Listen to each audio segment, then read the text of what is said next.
Bonjour tout le monde, quatrième vidéo de cette série où je monte un site web du début à la fin dans le but de dégager des premiers revenus. Petit rappel des vidéos précédentes, nous avons trouvé le nom du site, déterminé sa thématique, installé WordPress ainsi qu'un thème pour votre blog, créer des catégories et créer un menu.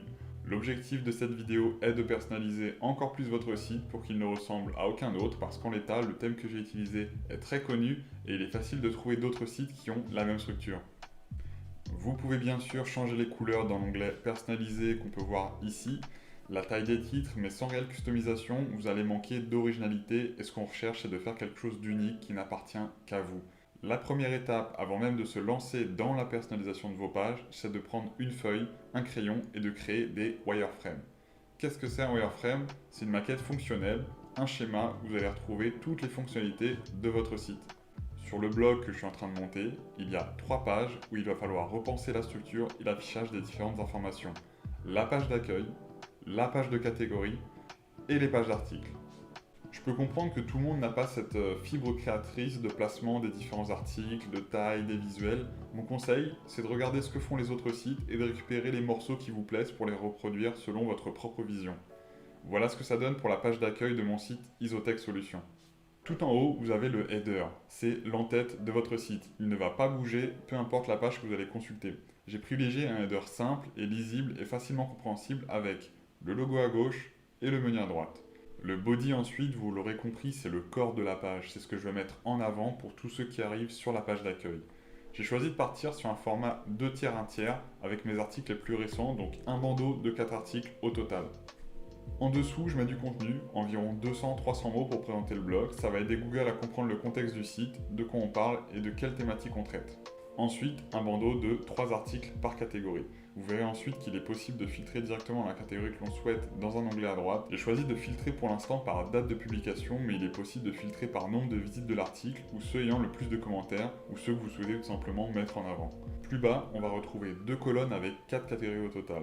Comme j'en ai 6 sur le site, je vais choisir les meilleures, à savoir celles qui ont le plus d'articles, le plus de visites, le plus d'interactions ou tout simplement celles que je préfère le plus. Au niveau du format, il y a 4 articles par catégorie, le premier étant plus gros avec un petit extrait de l'article. Et on finit le body avec un autre paragraphe entre 200 et 400 mots pour parler un peu plus de ce que le blog propose, sa vision, les sujets traités. La dernière partie de cette maquette concerne le footer, c'est le bloc en bas de page où on va retrouver des éléments comme un petit texte, le slogan, les liens vers les réseaux sociaux, les mentions légales et politiques de confidentialité, la page de contact ou bien un mail. C'est aussi un élément commun à toutes les autres pages du site, il ne changera pas. Une fois la maquette créée, que ce soit sur papier ou sur un logiciel, voici le rendu en version live.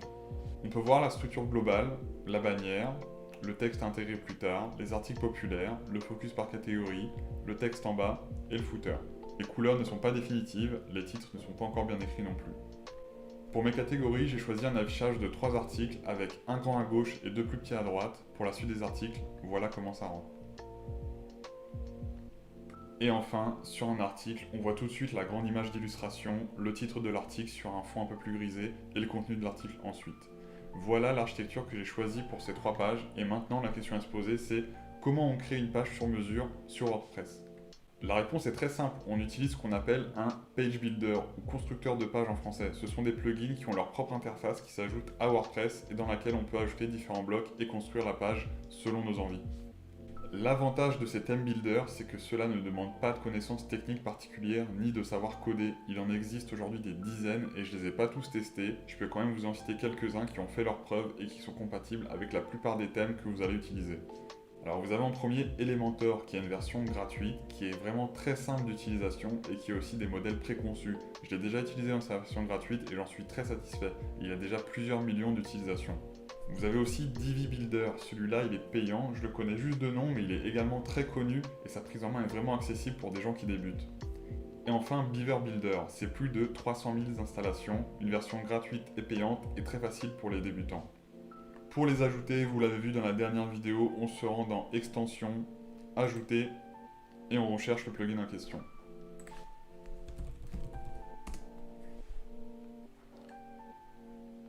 Voilà, vous avez le plugin Elementor qui est disponible ici, ainsi que les autres. Et enfin, celui que j'utilise, il s'agit de Tag Div Composer. C'est un page builder qui est intégré à mon thème, donc quand j'ai installé le thème Newspaper, le constructeur de page s'est installé lui aussi. Et je vais d'ailleurs vous montrer comment j'ai construit ma page d'accueil avec ce plugin. Donc, je me rends dans page. J'ai ma page d'accueil que je ne vais pas modifier via WordPress, mais via le plugin Edit with Tag Div Composer. Donc voilà un aperçu de ma page telle qu'elle se présente dans sa version live. Et pour ajouter des éléments, je vais tout simplement cliquer sur Ajouter éléments. Et là, j'ai plus d'une dizaine d'éléments que je peux ajouter comme des blocs, des grilles, des images, des carousels, des blocs de citations, des blogs auteurs, des colonnes, des flux de réseaux sociaux, Instagram ou autres. Je peux même intégrer directement du code HTML brut, des séparateurs, des images, énormément d'informations et j'ai moi-même pas utilisé toutes les fonctionnalités de Stem Builder. Alors là où j'ai eu de la chance, c'est que pour les pages catégories et articles, j'ai pas eu besoin de trop réfléchir. Le thème a sa propre interface avec entre 10-15 modèles prédéfinis pour mes pages, donc j'ai juste eu à me rendre dans les paramètres du thème, à savoir le thème panel, et de choisir des modèles qui me conviennent le mieux. Je vous montre. Donc c'est ici, dans catégories, je vois que j'ai 8 modèles différents comme modèle de page pour mes catégories. Et je vois aussi que pour ma bannière de mes pages catégories, j'ai aussi plusieurs formats disponibles. Et pour mes articles, je vais dans Post Settings et je vois ma mise en page par défaut. J'ai choisi le modèle numéro 3 sur plusieurs modèles disponibles. Prenez le temps de vous familiariser avec ces outils, de tenter des trucs, de voir ce qui vous plaît et ce qui ne vous plaît pas, de bien choisir vos couleurs, vos titres, de la façon dont vous présentez vos visuels. C'est comme ça que vous construisez petit à petit votre identité et la personnalité de votre site. Ne passez pas non plus des semaines à penser à la mise en page de votre site car le travail n'est pas fini. Une fois ce socle technique terminé, nous allons passer à l'étape qui va vous demander beaucoup de temps. Il s'agit de la rédaction de texte et c'est ce que nous verrons dans la prochaine vidéo. A très vite.